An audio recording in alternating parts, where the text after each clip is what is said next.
You're watching the Community MMA.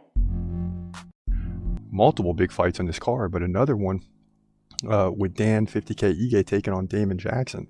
Ige's been struggling lately, another guy that fights top-notch competition. But, we'll see how this fight goes, but let's get into that prediction right now.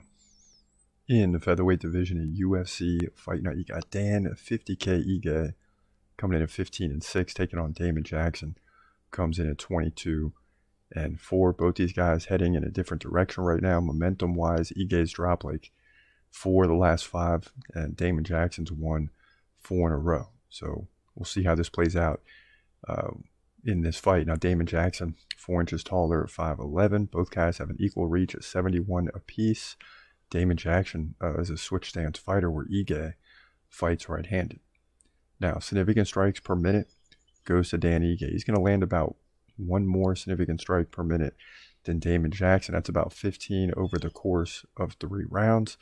But Damon Jackson lands more takedowns. He's good for about a takedown per round, where Dan Ige is about half that. He's looking to get a takedown every 2 rounds, at least based on the averages. Now, both guys have terrible down defense, 51% for Dan Ige, just 42% for Damon Jackson. So keep that in mind.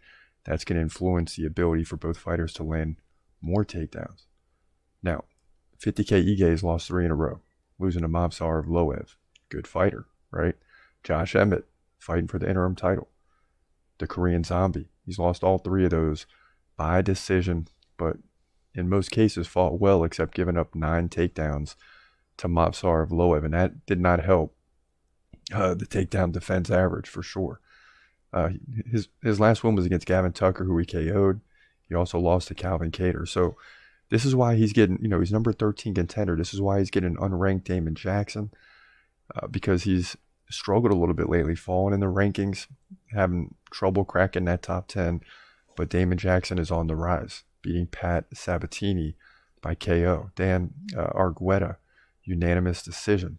Camuela Kirk, submission, and Charles Boston Strong Rosa by decision. So the one difference, though, here we got to keep in mind is that the level of fights that these 2 guys are fighting are completely different. I mean, on one end, Dan Ige has lost 4 of the last 5, but he's fighting really strong competition. Damon Jackson's won 4 in a row. He's not fighting as strong competition. In fact, his last loss was to Ilia Topuria by first-round knockout back in December of 2020.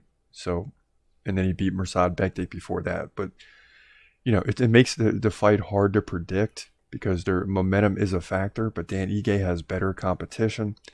And for that reason, I think Dan Ige is going to get back into win column here. And it's nothing against Damon Jackson because he's a really good fighter. And if he can win this, it's 5 in a row. More power to him. But Dan Ige, to me, is the better fighter. He faces tougher competition and likely will win the fight for those reasons to move to 16-6. In my opinion, likely by decision. I think these are 2 well-rounded fighters. It's going to be tough for either guy to get a finish here in the featherweight division at UFC Fight Night. Man, tough prediction there with 50K Ige struggling. Damon Jackson won 4 in a row. And this fight could really go either way. I mean, I was watching a prediction back here along with you, and I'm like, please pick Damon Jackson.